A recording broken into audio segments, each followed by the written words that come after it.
দাসের বলি তাসের দেশে, বিনয় দত্ত।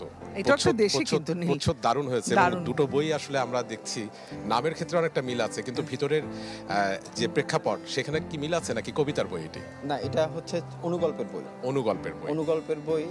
আমরা এখন অনেকেই বলে এখন মানুষ পড়া মানে পড়া হচ্ছে মানুষের কমে গিয়েছে। আসলেই কি তাই? মানে আমার কাছে মনে হয় আসলে মানুষের পড়া কমেনি, আমরা গল্প বলার ক্ষেত্রে হচ্ছে মানুষকে গল্প বলে আকৃষ্ট করতে পারছি না আর কি। মানে আমরা তো প্রতিদিন অসংখ্য গল্প শুনি, মানে যেহেতু আমরা কম বেশি গণমাধ্যমে কাজ করি বা গণমাধ্যমে আমরা প্রতিদিন অসংখ্য মানুষের গল্প প্রচার করি, প্রকাশ করি, অসংখ্য বিষয় নিয়ে আমরা কাজ করি। সব বিষয় কি আসলে গল্প হয়ে ওঠে? গল্প হয় না, কিন্তু গল্প সেটাই হয় যেটা আমরা গল্প বলার মতো করে বলতে পারি। একটু আগে পিছনে লেখা যে গল্পের শেষ হয় না, মানে গল্প কিন্তু কখনো শেষ হয় না, গল্প প্রতিদিন চলছে। আমাদের প্রতিদিন অনেক গল্পগুলো দেখছি, সংকটের গল্প দেখছি, সমাধানের গল্প দেখছি, অসুস্থতার গল্প দেখছি, সুস্থতার গল্প দেখছি। একটা রাষ্ট্র ব্যবস্থা গড়ে তোলার জন্য যেই ধরনের বিষয় জরুরি, সেই বিষয়গুলোকে আমরা অনেক বেশি অবহেলার চোখে দেখি। সেই বিষয়গুলোকে আমি আসলে নোটিস করতে চেয়েছি। মান্টো যেভাবে গল্প বলতেন সেইভাবে গল্প বলতে চেয়েছি, যেন মনে হয় গল্পগুলো আসলে মানুষকে তাড়িত করছে, প্রভাবিত করছে। একটা গল্পের মধ্যে চরিত্র হয়ে যেন সে প্রত্যেক পাঠক যেন ঘুরতে পারে, সেই জায়গাটাকে আমি অনেক বেশি ফোকাস করছি। আর এইটা গল্প বলার ক্ষেত্রে আমার নতুন এক্সপেরিমেন্ট নতুন নয়, মানে অনেক ধরনের আমি এক্সপেরিমেন্ট করছি। প্রশ্ন করে গল্প বলেছি, দুজন চরিত্র প্রশ্ন করছে, সেখানে একটা গল্প উঠে এসছে, হঠাৎ করে দৃশ্যপটের মধ্যে দিয়ে একটা গল্প তৈরি হচ্ছে। মূলত আমি অনেক ধরনের নিরীক্ষাধর্মী গল্পগুলো লেখার চেষ্টা করেছি, যেটা ধরেন হচ্ছে পাঠককে ক্ষুদ্র অনুগল্পের মধ্যে দিয়ে প্রভাবিত করবে, তাড়িত করবে, বিদ্যুতায়িত করবে। পাঠক মানে বুঝবে যে এই গল্প এইভাবে কেন লেখা হলো, এই গল্প এইভাবে কেন বলা হলো।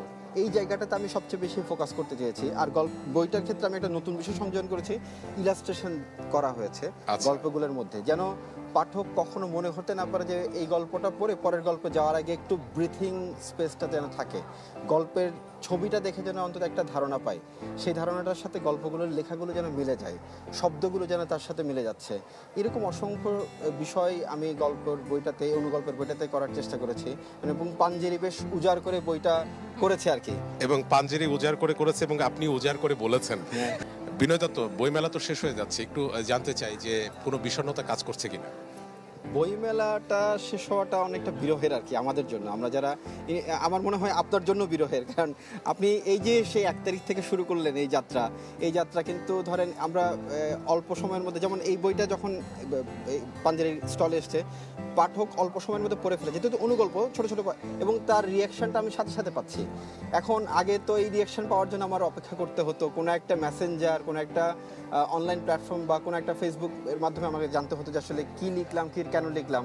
এই যে পাঠক প্রকাশক এদের মিলন মেলা, লেখকদের মিলন মেলা, সেই মিলন মেলা থেকে মানে সবাইকে চলে যাচ্ছে, এটা একটু বেশ কষ্টের আর কি।